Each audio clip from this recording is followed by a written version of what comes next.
Welcome to Empty Pages, which chronicles my journey from first draft to published manuscript and beyond. I'm your host, Ian McTeer. All right, if you're a return listener, welcome back. If this is your first time, welcome. I hope you find the information in these episodes to be useful. This is episode 2, which is going to be giving some background information on who I am and why I decided to finally become a writer. In episode 1, I talked about the first book I wrote back in high school. If you wish to know about this first attempt, feel free to go listen to that episode, as I won't be talking about it beyond a mention or two. Growing up, I used to move around a lot, and it became hard to make new friends because of this. As such, I found myself drawn to activities that didn't need friends to engage in, such as reading, writing, and drawing. Having grown up in an abusive household, these same activities would allow me an escape from the horror that was my real life. As a child, I took to reading pretty quickly. I taught myself to read, with the help from my mother, of course, before I ever attended kindergarten, and one of the first non-children's books that I read around that time was Jaws by Peter Benchley, albeit with some difficulty because it was obviously not written with kids in mind. On occasion, I would write short stories, but for a while I tended towards doing art more than writing. There used to be ads for a place called Art Instruction Schools, and maybe some of you will remember it if you're old enough. Basically, you called a toll-free number and were sent a free art test that was actually pretty basic. I remember you had to draw a cartoon turtle and a house showing you could draw with perspective, among other things. You then sent the test in, and they would send a letter back saying whether you had the skills to be able to enroll. I remember getting a letter saying I was accepted, but due to being poor, I couldn't afford the price.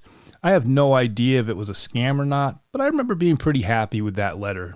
The shift from drawing to writing more actually wouldn't occur until I reached high school. High school would see two major events that would shape me as a writer. The first was actually writing a book, and the second would be that I would eventually discover the pencil and paper role-playing game Dungeons & Dragons. With the book I wrote, that was the result of taking typing classes for easy A's, and because I quickly got bored with typing the stupid stuff we were supposed to type and hand in for a grade.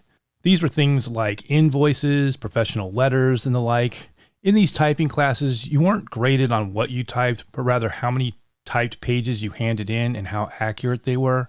So after a few weeks of typing these boring-ass assignments, I said screw it and just started writing a story.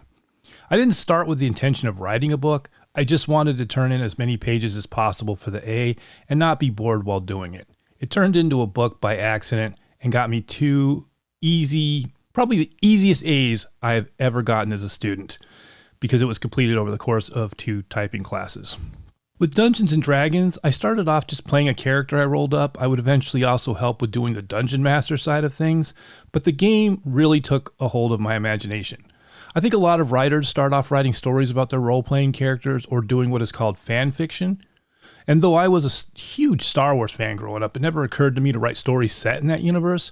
But with Dungeons & Dragons, I would begin first by retelling the stories we forged in our role-playing sessions, and then branch out into telling standalone stories that featured those characters, but had nothing to do with what we role-played. Eventually, I would graduate and join the military. While in the military, I tried to continue my writing, but that stopped when someone discovered it, and I overheard them making fun of it.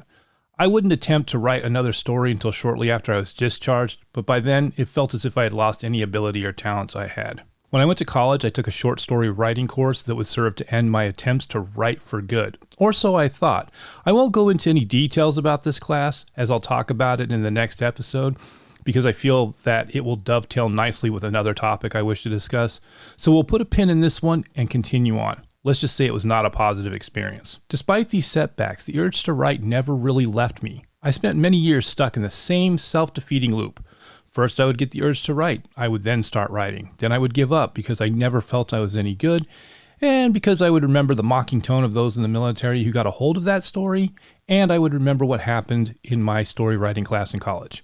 You see, instead of recognizing those things for what they were, I had internalized it and believed it to be reality.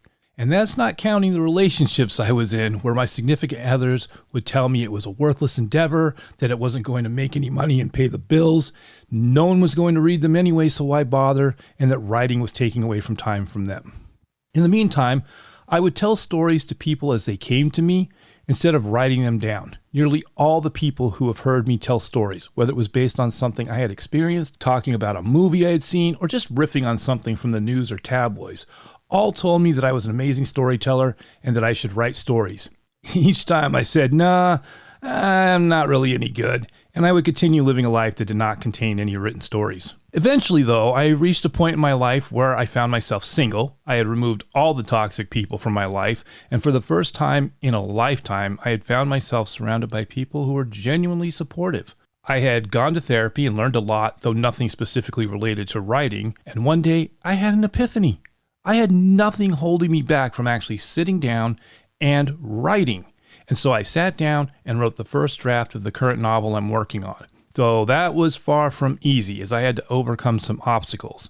Those obstacles I'll talk about in another episode because I have a feeling that those obstacles are not unique to me, and I want to give them room to breathe and be discussed. As for now, this brings this episode to a close. If any of this resonates with you, know that you are not alone. Please feel free to reach out to me on my Twitter account or Instagram account and let me know your story. What is keeping you from writing? Or if you've managed to get past that, how you managed to do it. By sharing, hopefully we can help and inspire each other. In the meantime, stay classy and keep writing those stories. This has been another episode of Empty Pages. If you enjoyed what you heard and want more of it, you can follow me at Apple Podcasts, Spotify, Stitcher, or wherever you get your podcasts from. Please leave me a review, as that really helps me out. And if you do, you might find your review featured in a future episode. You can find me at ianmctier.com, as well as on Twitter and Instagram as @IanMcTier.